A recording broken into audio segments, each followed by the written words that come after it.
Good afternoon, everybody. And good news. Our new Prime Minister, Liz Truss, says that she has a plan, a clear plan for the future. And in an interview this morning, that's what she said. And then she was asked later on in the interview, it was on the BBC. I'm not a big fan of the BBC, but never mind. She was asked anyway to give details of the plan. And then she said in her own way, well, we will give details of the plan in the future when we know what the plan is, or something like that. So it seems like she's got a plan to discuss plans to make a plan sometime in the future when they plan another announcement to announce the plan, which doesn't seem to have much substance or existence in the present time. But there you go. She's made this announcement, and the other interesting thing was, all of these economic announcements in the mini budget by Kwasi Kwarteng over a week ago now, which have caused market turmoil in the UK. And she was asked, well, did you discuss this with the cabinet? And she just said, no. That was the Chancellor's decision. So, the guy is like getting the rap for it. Look, I mean, markets, they go up and they go down. If they're not expecting something, if something unusual happens that they haven't factored in, they respond by just going crazy for a bit and then they stabilize. I mean, this is something, if you're watching the markets, this has happened many, many times before when something unexpected happens. But I think this is, what we're seeing, what we saw last week is something perhaps deeper. And it's not just because of the mini budget by Kwasi Kwarteng. It's because of the huge increase in national debt that we've been building up in this country over the 12 years of the Conservative prime ministers and Blair and Brown before, even going back to 1971 when the whole Western world came off the gold standard. I mean, in the UK, the last 50 years, there's only been 1 year out of the last 50 years where we've actually paid down a little bit of our national debt, where we've had a budget surplus.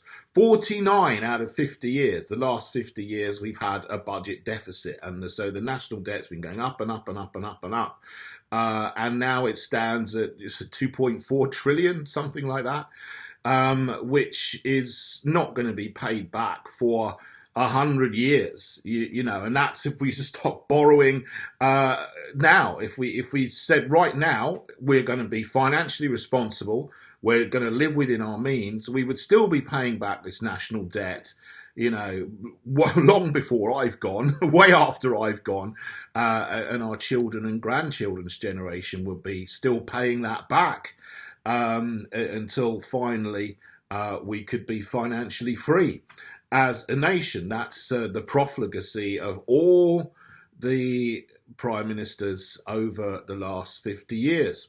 But interestingly, let's talk about the actual measures in Kwasi Kwarteng's mini budget. Because, to be honest with you, I don't think it's too bad.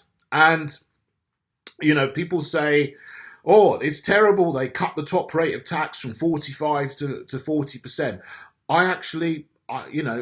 I'm no fan of the fake Conservative Party, but I don't think that's a bad thing, to be honest, at all. And it isn't going to make too much difference to the tax take because of the magic of the Laffer curve, which is one of the most incredible things in economics. It makes sense. Sometimes if you increase tax beyond the sweet spot where you get the maximum tax revenue, then the government tax income starts to go down. So, you go from zero, I think this side, zero, and zero, you go up, and then you increase the tax rate, and then tax take goes up, and then it starts to go down as you go towards 100%. So there's a sweet spot at the top of the curve, the top of the Laffer curve, which is where you want your tax rate to be. And so you can increase your tax take all the way up to that sweet spot But if you go beyond it, your tax take actually goes down in terms of total revenue, which makes sense. If you double the rate of tax from, say, 10 to 20%, yeah, the government will double its income because you're still on this part of the curve. If you double the tax rate from 20 to 40%, okay, you might go up or you might go beyond the top of the curve. So you'll get more. But if you increase the tax rate from, say, 40% to 80% or 50% to 100%, well, the government gets less because you're on that part of the curve where your total revenue is going down. And of course, that makes sense because, if the government increases tax from 40 to 80%, they'll get less because people stop working. Because people think, well, what's the point of me working more if the government's going to take 80% of what I earn? So people just stop working. Or people who are rich, just leave the country and they go and domicile themselves in Singapore or the Cayman Islands or something, so they don't have to pay tax here. So, I think probably 45% is probably on the downward part of the curve. So, bringing it back up to 40%, I think it probably makes sense. And it isn't going to make much difference to overall tax revenue. And, tax is essentially the government taking your money. So the more you earn, the more you pay. So I actually don't have any problem with them reducing the top rate of tax from 45 to 40%. They may even get more because people might work harder and people might, stay in this country more, and because the rates are more competitive, and they might even increase their revenue. I don't know. You never know until you actually do it. But that's not a massive issue. The bankers' bonuses thing as well. Now, this is something that people are getting really, really wound up about. Oh, it's terrible. They've taken the cap off the bankers' bonuses. Again, it's not something I, lose sleep over, because it isn't going to affect the fiscal situation in terms of government finances. In fact, that probably will increase government revenue because if bankers get bonuses and bigger bonuses, they'll pay more tax on it, and the government will get higher tax revenue. So, I'm not in favour generally of the government putting a cap on earnings because, they've had this cap on bankers' bonuses, and that was really a social statement. And I understand the social statement after the last financial crash in 2008. Government said we're going to cap bankers' bonuses because these people have behaved atrociously. They've been treating the economy like a casino, making huge amounts of money out of it, and we need to stop this. And so that they're not incentivized to take crazy risks with our economy. So, that was the reason for having that there. So to keep it on for that reason, if they explained it, that would be fine. But, to put a cap on just one sector, you have to make the argument as well. Well, if you're going to put a cap on bankers' bonuses, why don't you put a cap on directors' dividends, or shareholders' dividends, or entertainers' salaries, BBC presenters' salaries, or sportsmen's salaries and bonuses as well? They all earn as much as bankers or more. So, if you're going to make the argument for one sector, you should make it for all the sectors and say, well, it's nobody should earn over a certain amount, so we're going to put a cap on earnings for everybody. But, nobody would do that for everybody unless you're in a communist country. So, that's not something that I think is a really big issue at all. That's the sort of thing that people are really getting wound up about because of the morality of bankers rather than the sort of earnings themselves. But anyway, what I would have done differently, I think, is instead of reducing income tax by a penny from 20p to 19p, I've left it at 20p. And I probably would have increased corporation tax by 1p, so maybe 19p to 20p, which wouldn't hurt businesses too much. I think it's absolutely right they didn't increase corporation tax from 19 to 26p, because that would have really hurt businesses. But we do have a difficult fiscal situation. We do need to try to get more money in a least painful way possible and the most painless way possible into the Treasury so that we can start to pay down our debt and to reduce the budget deficit, first of all.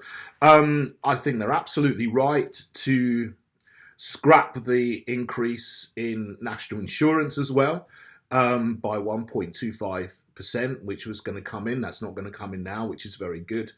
But, you could have increased corporation tax by 1p to 20p to make up for that. And then individual people wouldn't have been hurt. It would go on to business profits, but that wouldn't really affect the economy too much. And it would ease the fiscal situation somewhat, to a small extent, maybe 10 billion pounds or something. Now, the question then on this interview in the BBC turned to, well, it was sort of accusatory. Are you going to cut government spending? And Liz Truss wouldn't give a straight answer again. And her answer was something like, well, we're going to make sure that we get value for money for the taxpayer. She talks like that. She has this strange inflection at the end of every sentence. And it's because of Putin. It always goes back to blaming Putin for everything. When, Putin's got hardly anything to do with the gross irresponsibility of government's financial irresponsibility over the last 50 years, including pursuing this insane net zero ideology whereby we've dismantled a lot of our own energy infrastructure, and therefore countries are reliant on Russia for gas, but now, the countries of the West have put sanctions on Russia, so they're not buying Russian gas. That's not Putin's fault. That's the fault of Western sanctions on Russia. But, what she was saying when they asked her about, are you going to cut spending?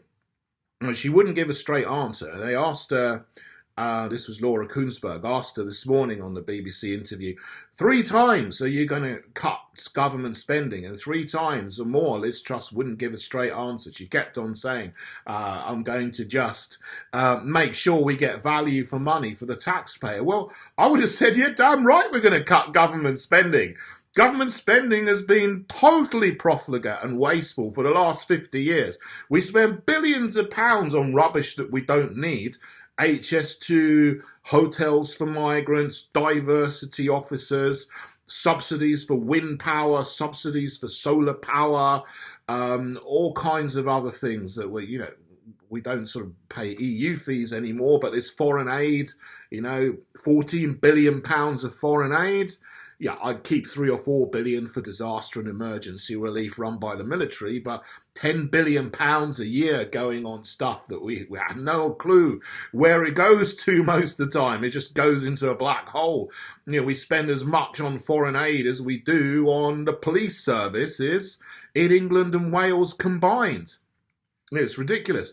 NGOs, funding NGOs all over the place, including things like Stonewall and Mermaids, which are now sort of very much being questioned as to what they do, and all the quangos that they run in the government, rather than running things in-house from, the Ministry of Health or Department of Health, Department for Education, whatever. They have all these quangos that they outsource things to, and they all need money as well to keep them going. So there's billions, tens of billions of pounds of waste which the government just throws down a black hole every year, including all the inefficiencies in things like the NHS, which is one of the most grossly inefficient organisations in the world. Its budget has gone up by about 4 times over the last 20 years, and it still